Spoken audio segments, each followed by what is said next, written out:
নমস্কার, আমি ভাস্বতী। আপনি দেখছেন আপডেট বাংলা ইউটিউব চ্যানেল।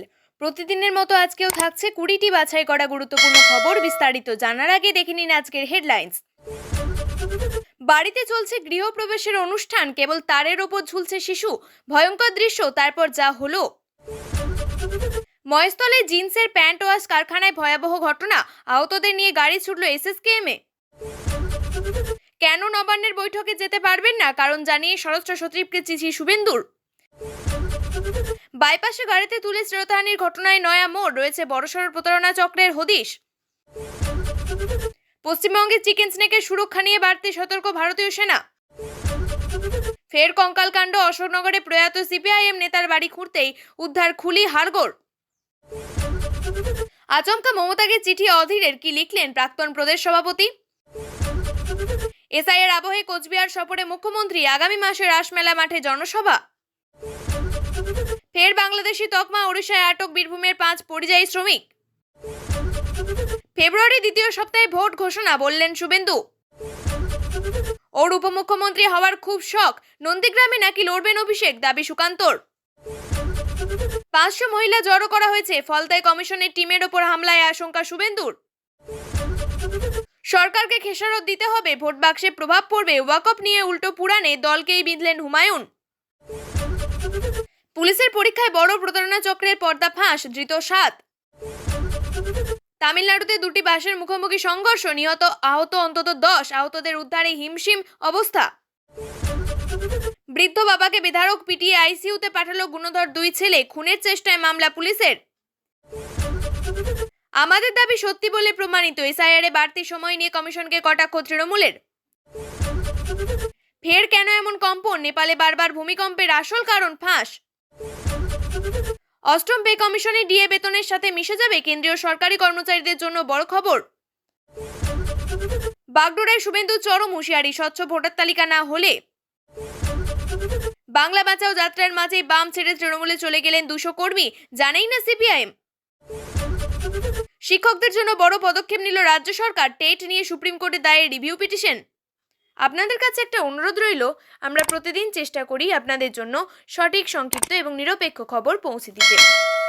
আমাদের এই ছোট্ট চেষ্টাকে যদি আপনার ভালো লাগে, তাহলে দয়া করে একটা লাইক দিয়ে পাশে থাকার বার্তা দিন। আপনার একটা লাইকই আমাদের আগামী দিনের অনুপ্রেরণা। এতক্ষণ শুনছিলেন সংবাদ শিরোনাম, এবার জানবো বিস্তারিত খবরগুলি। কেবল তারের উপর ঝুলছে এক শিশু, ভয়ঙ্কর সেই দৃশ্য। যখন প্রথম স্থানীয় বাসিন্দারা তা দেখেন, বুঝতেই পারছিলেন না কিভাবে হলো, কিভাবে বাঁচাবেন শিশুটিকে। কোনো ক্রমে আশেপাশের দোকানিদের সহায়তায় স্থানীয় বাসিন্দারা শিশুটিকে কেবল তারের উপর থেকে বাঁচিয়ে নামান। হাওড়ার নিশ্চিন্তা থানার অন্তর্গত পুরোপাড়ার ঘটনা। কিন্তু ঠিক কি হয়েছিল, কিভাবে কেবল তারের উপরে আসে শিশুটি? স্থানীয় সূত্রে জানা গিয়েছে, এলাকার একটি বহুতলের ফ্ল্যাটে গৃহপ্রবেশের অনুষ্ঠান চলছিল। সেই সময় ঘটে দুর্ঘটনা। ফ্ল্যাটের উপর থেকে কোনোভাবে শিশুটি নিচেই পড়ে যায়। বাইরে কেবল টিভির তারের উপরে পড়ে সে। এবার সেই তার ধরে ধরে ঝুলতে থাকে। সিসিটিভি ক্যামেরায় ধরা পড়ে মুহূর্তের ছবি। ঘটনা দেখতে পেয়ে সঙ্গে সঙ্গে ছুটে যান স্থানীয় বাসিন্দারা। নিরাপদে শিশুটিকে উদ্ধার করা হয়। রাস্তার ধারে লাগানো সিসিটিভি ক্যামেরায় ধরা পড়েছে গোটা দৃশ্য, আর সেই ছবি সামাজিক মাধ্যমে ছড়িয়ে পড়েছে ঝড়ের গতিতে। স্থানীয় এক বাসিন্দা বলেন, আমরা প্রথমে বুঝতে পারিনি, তারপর দেখি হইচই হচ্ছে, আর আমরা দৌড়ে যাই। সে এক ভয়ানক দৃশ্য। বাচ্চাটা কেবল তারের উপরে খুব বাজেভাবে ঝুলছিল, যে কোনো মুহূর্তে নিচেই পড়ে যেতে পারত। লোকজন তখন নিচ থেকে চিৎকার করছিল, কোনোভাবে তার ধরে রাখতে বলছিল। তারপর ওকে কোনোভাবে নামানো হয়। অনেকে আবার অভিভাবকদের উপরে ক্ষোভ উগড়ে দিয়েছিল। এক বাসিন্দা বলেন, বাড়িতে কাজ হচ্ছে, সব কাজ তো শেষ হয়নি, বাচ্চার উপর নজর রাখা উচিত ছিল। কর্মীরা কাজ করছিলেন, আচমকাই তীব্র শব্দ, যন্ত্রণায় কাতরে উঠলেন একাধিক কর্মী। রবিবার সন্ধ্যায় ভয়াবহ দুর্ঘটনা মহেশতলার জিন্সের প্যান্ট ওয়াশ কারখানায়। গরম জলের বয়লার ফেটে আহত হলেন 4 জন। তাদের এসএসকেএম হাসপাতালে নিয়ে যাওয়া হয়েছে। আহতদের মধ্যে একজনের অবস্থা গুরুতর বলেও জানা গিয়েছে। বয়লারের ঢাকনা উড়ে এসে লাগে ওই কারখানার মালিকের গায়ে। ঘটনায় কারখানার মালিক এবং 3 শ্রমিক আহত হন। খবর পেয়ে পৌঁছে যায় মহেশতলা থানার পুলিশ। 4 জনকে উদ্ধার করে এসএসকেএম হাসপাতালে পাঠায়। পাশের একটি কারখানায় মালিক মোহাম্মদ আনসার আলী মোল্লা বলেন, জিন্সের প্যান্ট ওয়াশের জন্য গরম জল করা হচ্ছিল বয়লারে। জল এত গরম হয়ে যায় যে বয়লার ফেটে যায়। সেই সময় 7 জন কর্মী কাজ করছিলেন। গরম জল ছিটকে 3 জনের গায়ে পড়ে। তখনই আশেপাশে কারখানার কর্মীরা ছুটে আসেন। খবর পেয়ে তৎক্ষণাৎ পৌঁছে যায় পুলিশ। মোহাম্মদ আনসার আলী মোল্লা বলেন, 4 জনের মধ্যে 3 জন খুব একটা বেশি আহত হননি। লোকায়ুক্ত নিয়োগ নিয়ে নবান্নে বৈঠকে তিনি থাকবেন না, আগেই জানা গিয়েছিল সেই কথা, কিন্তু কেন তিনি থাকবেন না সে কথা জানিয়ে এবার রাজ্যের স্বরাষ্ট্র সচিবকে চিঠি দিলেন বিধানসভার বিরোধী দলনেতা শুভেন্দু অধিকারী। রবিবার স্বরাষ্ট্র সচিবের পাশাপাশি কর্মীবর্গ এবং প্রশাসনিক সংস্কার সচিবকেও চিঠি পাঠিয়েছেন বিরোধী দলনেতা। কেন নবান্নে বৈঠকে থাকবেন না বিরোধী দলনেতা? নবান্নে বৈঠকে না থাকার কারণ হিসেবে একাধিক বিষয় উল্লেখ করেছেন শুভেন্দু। সেখানে তিনি বিজেপি সাংসদ খগেন মুর্মু এবং বিধায়ক শঙ্কর ঘোষের আক্রান্ত হওয়ার প্রসঙ্গও তুলেছেন। বিরোধী দলনেতার দাবি, দুই জনপ্রতিনিধি আক্রান্ত হওয়ার পরেও নিশ্চুপ ছিলেন মুখ্যমন্ত্রী। সম্প্রতি বিজেপির দুই নেত্রীর বিকৃত ছবি সোশ্যাল মিডিয়ায় ভাইরাল হয়েছে। চিঠিতে শুভেন্দু লিখেছেন, এআই ব্যবহার করে দুই নেত্রীর ছবি বিকৃত করা হয়েছে। বিরোধী দলনেতার দাবি, এই রাজ্যে মুখ্যমন্ত্রী ইচ্ছা করে মানবাধিকার লঙ্ঘন করছে। মুখ্যমন্ত্রী দীর্ঘ কয়েক বছর ধরে এইভাবে সংবিধানের মূল্যবোধকে ধ্বংস করছেন বলে তিনি চিঠিতে লেখেন। একই সঙ্গে তিনি লেখেন, পুলিশ রাজনৈতিক দলের পদহেলনকারী কর্মীতে পরিণত হয়েছে। নাগরিকদের মৌলিক অধিকার লঙ্ঘিত করা হচ্ছে, সেজন্য তিনি নবান্নে বৈঠকে যাবেন না বলেও চিঠিতে জানিয়েছেন শুভেন্দু। বাইপাসে গাড়িতে তুলে তরুণীকে শ্লীলতাহানির ঘটনায় নয়া মোড়। পুলিশের দাবি, এর পিছনে রয়েছে বড়সড় প্রতারণা চক্র। ধৃত আলতাফ নির্যাতিতা ওই তরুণীর কাছ থেকে বেশ কিছু টাকা হাতায়। পুলিশের কাছে তিনি জানতে চায়, সেই কারণে ভয় দেখিয়ে শ্লীলতাহানি করা হয় বলে অভিযোগ। শুধু তাই নয়, ওই তরুণীকে হুমকিও দেওয়া হয় বলে অভিযোগ। ঘটনার সূত্রপাত শুক্রবার রাতে বাইপাসে। অভিযোগ, আলতাফ এবং তার সঙ্গীরা ওই তরুণীকে একটি গাড়িতে তোলে। শুধু তাই নয়, মাদক মেশানো পানীয় জোর করে খাওয়ানো হয়। এরপর কিছুটা নেশাগ্রস্ত হয়ে পড়লে চলন্ত গাড়িতেই ওই তরুণীর শ্লীলতাহানি করা হয়, এমনকি শারীরিক নির্যাতনও করা হয় বলে অভিযোগ। ঘটনার পরেই স্থানীয় প্রগতি ময়দান থানায় লিখিত অভিযোগ জানান ওই তরুণী। কিন্তু কেন এই ঘটনা? ধৃত আলতাফকে জেরা করেছে পুলিশ আধিকারিকরা। জানতে পেরেছেন, আলতাফের সঙ্গে ওই তরুণীর পরিচয় হয় গত 3 মাস আগে। এক বন্ধুর মাধ্যমে দুজনের আলাপ হয়। সেই সময় ওই তরুণী বেশ কয়েক লাখ টাকার লোকের প্রয়োজন ছিল, আর তা জানতে পারে আলতাফ। নিজেকে একটি লোন সংস্থার লোন এজেন্ট বলে পরিচয় দেয় সে। পুলিশ সূত্রে খবর, প্রসেসিং ফি হিসাবে সেই টাকা দেওয়ার কথা। এতে তরুণী রাজি হয়ে কয়েক দফায় লাখখানেক টাকা আলতাফকে জানা যায়। সম্প্রতি ওই তরুণীকে ফোন করে দেখে নেওয়ার হুমকি দেয় অভিযুক্ত, কিন্তু তরুণী হুমকিকে গুরুত্ব না দিয়ে তিনি জানান তিনি পুলিশের কাছেই যাচ্ছেন। শুক্রবার আলতাফকে ফোন দেবে, এই ব্যাপারে আলোচনা করা হবে। সেই মতো তরুণীকে বাইপাসে অপেক্ষা করতে বলা হয়। আলতাফ গাড়ি করে এসে তরুণীকে গাড়িতে তোলে। এরপর গাড়ির মধ্যেই তাকে প্রথমে হুমকি, তারপর মাদকাচ্ছন্ন করে চলন্ত গাড়ির মধ্যে ওই তরুণীকে মারধর, নির্যাতন এবং শেষ পর্যন্ত শ্লীলতাহানি করে। চীন, পাকিস্তান, বাংলাদেশ বিশেষ নজর পশ্চিমবঙ্গের চিকেন স্নেক নিয়ে। সম্প্রতি এই নিয়ে বাইরের শক্তির বেশ তৎপরতা দেখা যাচ্ছে। বাংলাদেশে হাসিনা সরকারের পতনের পর থেকেই বাংলাদেশ সীমান্তে তৎপর সেনাবাহিনী। যে কোনো রকম অনুপ্রবেশ রুখতে কড়া হুঁশিয়ারি চালাচ্ছে সেনা। অন্যদিকে লস্কর-ই-তৈবা প্রধান হাফিজ সৈয়দ বাংলাদেশের মাধ্যমে ভারতের বিরুদ্ধে সন্ত্রাসের একটি নতুন ফ্রন্ট খোলার পরিকল্পনা করছে। এই অবস্থায় পশ্চিমবঙ্গে চিকেন স্নেকের সুরক্ষা নিয়ে বাড়তি সতর্ক সেনা। জানা গিয়েছে, এবার শিলিগুড়ি করিডোর বরাবর সেনার তৎপরতা বাড়ানো হয়েছে বলেও জানা গিয়েছে। এই গুরুত্বপূর্ণ অঞ্চলে 3টি নতুন সামরিক ব্যবস্থা গড়ে উঠেছে, যা নয়াদিল্লির কৌশলগত অবস্থানের পরিবর্তনের ইঙ্গিত দিচ্ছে। উত্তর 24 পরগনার অশোকনগরে প্রয়াত সিপিএম নেতা, তার বাড়ি পৈতৃক সূত্রে পেয়েছেন মেয়ে। সেই বাড়ি ভেঙেই চলছিল কাজ, আর খোঁড়াখুড়ির সময় উদ্ধার হলো কঙ্কাল। 2025-এর ঘটনা স্বভাবতই মনে করিয়ে দিচ্ছে 14 বছর আগের ঘটনাকে। 2011 সালে গড়বেতায় কঙ্কাল উদ্ধারের ঘটনা নাম জড়িয়েছিল তৎকালীন সিপিএম বিধায়ক এবং মন্ত্রী সুশান্ত ঘোষের। পরে অবশ্য জামিনও পান তিনি। অশোকনগরের কল্যাণগড়ে প্রয়াত সিপিএম নেতা বিজন মুখোপাধ্যায় বাড়ির মেঝে খুঁড়তেই উদ্ধার খুলি হাড়গোড়। পুরনো বাড়ি ভেঙে নতুন বাড়ি তৈরির কাজ চলছিল খোঁড়াখুড়ি। সেই সময় মিলে জোড়া খুলি এবং হাড়গোড় কঙ্কাল উদ্ধারের ঘটনায় চাঞ্চল্য ছড়িয়েছে এলাকায়। মেঝে খুঁড়তেই বেরিয়ে এলো খুলি, সেই সঙ্গে হাড়গোড়। উত্তর 24 পরগনার অশোকনগরের কল্যাণগড় বাজারে প্রয়াত সিপিএম নেতা বিজন মুখোপাধ্যায়ের বাড়ির মেঝে থেকে কঙ্কাল উদ্ধারের ঘটনায় চাঞ্চল্য ছড়ালো। বাম আমলে দাপুটে নেতা হিসেবে পরিচিত ছিলেন বিজন মুখোপাধ্যায়। অশোকনগর সিপিএমের আঞ্চলিক কমিটির সদস্যও ছিলেন তিনি। 2013 সালে প্রয়াত হন তিনি। তার পুরনো এই বাড়ি ভেঙে নতুন বাড়ি তৈরির কাজ চলছিল। সেই কাজ চলাকালীন উদ্ধার হয় কঙ্কাল। এই ঘটনা উস্কে দিচ্ছে 14 বছর আগে গড়বেতায় কঙ্কাল উদ্ধারের ঘটনাকে। কংগ্রেসের ওয়ার্কিং কমিটির সদস্য অধীর রঞ্জন চৌধুরী মুখ্যমন্ত্রী মমতা বন্দ্যোপাধ্যায়কে চিঠি দিলেন। ব্যক্তিগতভাবে রাজনৈতিক অঙ্গনে অধীর রঞ্জন চৌধুরী রাজ্যের মুখ্যমন্ত্রী মমতা বন্দ্যোপাধ্যায়ের চরম বিরোধী বলেই সকলে জানেন। কিন্তু হঠাৎ তিনি কেন মুখ্যমন্ত্রীকে চিঠি দিলেন? জানা গেছে, রবিবার চিঠিতে লিখে অধীর রঞ্জন চৌধুরী রাজ্যের মুখ্যমন্ত্রীর হস্তক্ষেপের দাবি করেছেন। শিশুদের জোর করে ভুল সাক্ষ্য দিতে বাধ্য করা এবং মামলায় লম্বা করতে সরকারি সমর্থিত আইনজীবী ব্যবহার করা অভিযোগও আনা হয়েছে। চাকরি এবং আয় বন্ধ থাকায় দুই কর্মী এখন চরম আর্থিক সংকটে। সাহায্য চাইতে গেলে তাদের অশালীন অনৈতিক সমঝোতার প্রস্তাব দেওয়া হয়েছে বলে অভিযোগ।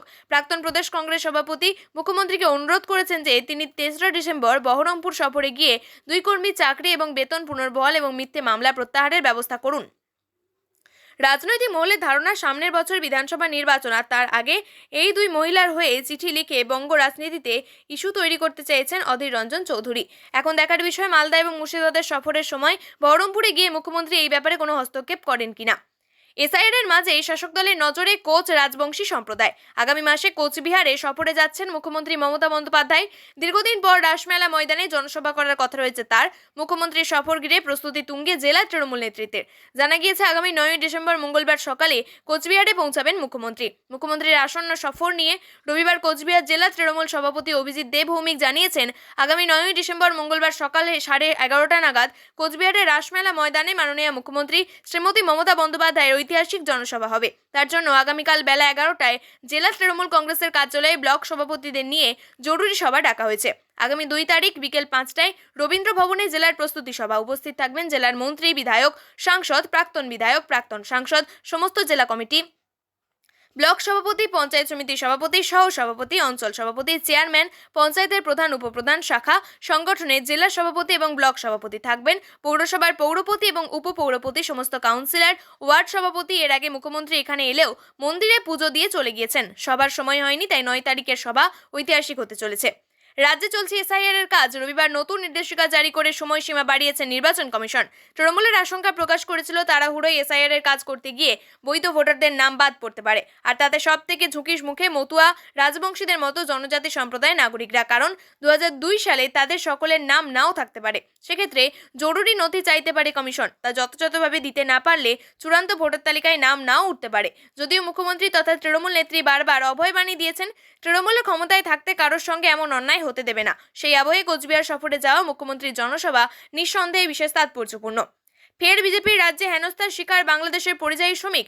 প্রথমে আধার, তারপর ভোটার কার্ড দেখিয়ে সুরাহা হয়নি। উড়িষ্যার কাজে যাওয়া বীরভূমের 5 শ্রমিককে বাংলাদেশি তকমা দিয়ে হিড়হিড় করে টেনে নিয়ে যায় ওই রাজ্যের পুলিশ। শুধু তাই নয়, অনুপ্রবেশকারী বলেও দাগিয়ে নির্বিচারে ওই শ্রমিকদের মারধর করার অভিযোগ উঠেছে উড়িষ্যার পুলিশের বিরুদ্ধে। আক্রান্ত ওই শ্রমিকরা হলেন নলহাটি 2 নম্বর ব্লকের ভগলদিঘি গ্রামের বাসিন্দা আব্দুল আলিম শেখ, সেলিম শেখ, মুনিরুল ইসলাম, আতাউর রহমান, নূর আলম। তাদের পরিবার সূত্রে জানা গিয়েছে, পরিযায়ী শ্রমিক হিসেবে গত 25শে জুন থেকে তারা উড়িষ্যায় কর্মরত। আগরপাড়া এলাকায় তাদের ঘর ভাড়া করে থাকেন। গতকাল শনিবার তাদের ভদ্রকের আগরপাড়া থানায় ডেকে পাঠানো হয়। তাদের থানায় গেলে বাংলাদেশে অনুপ্রবেশকারী তকমা দেওয়া হয় বলে অভিযোগ। ভারতের বৈধ নাগরিকদের হিসাবে শ্রমিকরা তাদের সঙ্গে থাকা ভোটার কার্ড, আধার কার্ড, প্যান কার্ড পুলিশকে দেখান, কিন্তু তারপরেও তাদের ছাড়া হয়নি বলে অভিযোগ। রাজ্যে বিধানসভা নির্বাচন আসন্ন। সব ঠিক থাকলে আগামী বছর শুরুতেই ভোট হবে বাংলায়। তবে কবে ভোট ঘোষণা হবে সেই ব্যাপারে এখনো কোনো তথ্য সামনে আসেনি। এবার বিরোধী দলনেতার মুখে শোনা গেল সেই সময়ের কথা। রাজ্য পুলিশের চাকরির পরীক্ষা সম্পর্কে কথা বলতে গিয়ে শুভেন্দু অধিকারী দাবি করেন, ফেব্রুয়ারির 2য় সপ্তাহে ভোট ঘোষণা হবে।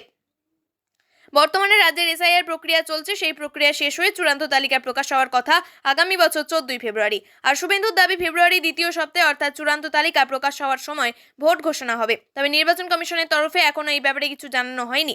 রবিবার রাজ্যে ছিল পুলিশের পরীক্ষা। সেই পরীক্ষায় একাধিক জায়গায় জালিয়াতির অভিযোগও উঠেছে। আর বেশি দিন নেই, তারপর রয়েছে বিধানসভা নির্বাচন। সেই নন্দীগ্রামের কি প্রার্থী হতে চলেছেন তৃণমূলের সর্বভারতীয় সাধারণ সম্পাদক অভিষেক বন্দ্যোপাধ্যায়? কেন্দ্রীয় শিক্ষা প্রতিমন্ত্রী সুকান্ত মজুমদারের দাবি ঘিরে তৈরি হয়েছে বিতর্ক। তার বক্তব্য, এখান থেকেই ভোটে দাঁড়াবেন অভিষেক। সেই কারণেই পুলিশ অফিসারদেরকে নন্দীগ্রামে বদলি করা হয়েছে। অপরদিকে নন্দীগ্রামের বর্তমান বিধায়ক শুভেন্দু অধিকারী আবার বলছেন, এখানে অভিষেক দাঁড়ালে তাকে কেউ ভোট দেবে না। সুকান্ত কি বলছেন সাংবাদিকদের সামনে? বালুরঘাটের বিজেপি সাংসদ বলেন, আমার কাছে খবর অভিষেক বন্দ্যোপাধ্যায় এবার নন্দীগ্রামের বিধানসভায় দাঁড়াবে। সেই জন্য নিজের গো ধরা অফিসারদের ওই জেলাতে ট্রান্সফার করা হয়েছে। ওর উপমুখ্যমন্ত্রী হওয়ার খুব শখ। সেই উপমুখ্যমন্ত্রী হওয়ার জন্য উনি নন্দীগ্রামের বিধানসভায় দাঁড়াবেন বলেও খবর আছে। পরে যদিও নিজের বক্তব্যের ব্যাখ্যা দিতে গিয়ে বলেন, আমরা এবার ঠিক করেছি মমতা বন্দ্যোপাধ্যায় যেখানেই দাঁড়াবেন সেখানেই হারাবো। তবে পাল্টা তৃণমূলের মুখপাত্র অরূপ চক্রবর্তী বলেন, বিজেপির শীর্ষ নেতৃত্ব যে লোকসভার ফলের উপরে শুভেন্দুকে অপছন্দের তালিকায় ফেলে দিয়েছে, তাই নন্দীগ্রামের বুকে যখন পঞ্চায়েতের তৃণমূল জিতছে, সেই জায়গায় দাঁড়িয়ে শুভেন্দু অধিকারীর সামনে বড় চ্যালেঞ্জ আসন ধরে রাখা। ফলতায় উঠছে মৃত ভোটারের নাম তালিকায় তোলার অভিযোগ। কমিশনের কাজ খতিয়ে দেখতে ইতিমধ্যেই ফলতায় পৌঁছেছে কমিশনের 13 সদস্যের স্পেশাল টিম। অভিষেকের ডায়মন্ড হারবার কেন্দ্রের ফলতায় বিশেষ পর্যবেক্ষক সুব্রত গুপ্ত। রবিবার দুপুর 12টা নাগাদ তিনি ফলতার বিডিও অফিসে যান এবং প্রথম পর্যায়ের বৈঠকে ইতিমধ্যেই শেষ হয়েছে। কিন্তু তার মধ্যে বিস্ফোরক অভিযোগ করলেন রাজ্য বিধানসভার বিরোধী দলনেতা শুভেন্দু অধিকারী। শুভেন্দু নিজের সামাজিক মাধ্যমে পোস্ট করে একটি আশঙ্কার কথা প্রকাশ করেছেন। তাতেও কেন্দ্রবিন্দুতে দাপুটে নেতা জাহাঙ্গীর খানের নাম রয়েছে। কমিশনের যে বিশেষ টিম ফলতায় পৌঁছেছে তাদের উপরে হামলার আশঙ্কা করছেন শুভেন্দু।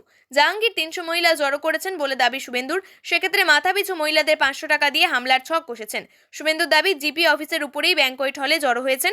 লাঠি জুতো নিয়ে কমিশনের টিমের উপরে হামলা হতে পারে অভিযোগ। শুভেন্দু আরও ভয়ঙ্কর অভিযোগ, প্রত্যেক মহিলাকে জাহাঙ্গীর প্রশিক্ষণ দিয়েছেন। স্বাভাবিকভাবেই এই নিয়ে শুরু হয়েছে রাজনৈতিক বিতর্ক। তৃণমূলের রাজ্য সভাপতি জয়প্রকাশ মজুমদার বলেন, মানুষে মানুষে আসলে কিভাবে বিভেদ তৈরি করতে হয় সেটাই চান তারা। দলের বিরুদ্ধে আবারও বিস্ফোরক ভরতপুরের তৃণমূল বিধায়ক হুমায়ুন কবির। নিজের দলের বিরুদ্ধে এবার দ্বিচারিতার অভিযোগ তুললেন তিনি। তার বক্তব্য, দল তো প্রথম থেকেই বলেছিল এসআইআর মানবে না, তবুও রাজ্য জুড়ে চলছে এসআইআর এর কাজ। অন্যদিকে তার খেসারত সরকারকেই গুনতে হবে, ভোট বাক্সে তার প্রভাব পড়বে। প্রসঙ্গত, সংশোধিত ওয়াকফ আইনের সর্বাত্মক বিরোধিতা করেছিল তৃণমূল। ওয়াকফ সংক্রান্ত যৌথ সংসদীয় কমিটির বৈঠক নিয়ে এতটাই ক্ষুব্ধ ছিল যে কল্যাণ বন্দ্যোপাধ্যায় কাঁচের বোতল আঁচড়ে ভেঙে ফেলেছিলেন।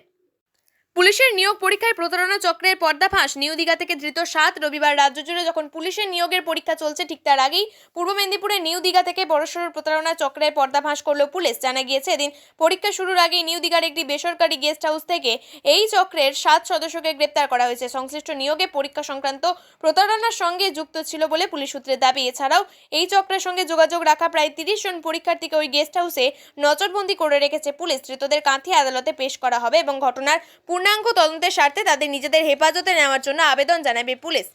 বৃদ্ধ বাবাকে বেধড়ক মারধর, গুণধর 2 ছেলের গুরুতর আঘাত নিয়ে হাসপাতালের আইসিইউ বিভাগে চিকিৎসাধীন তিনি।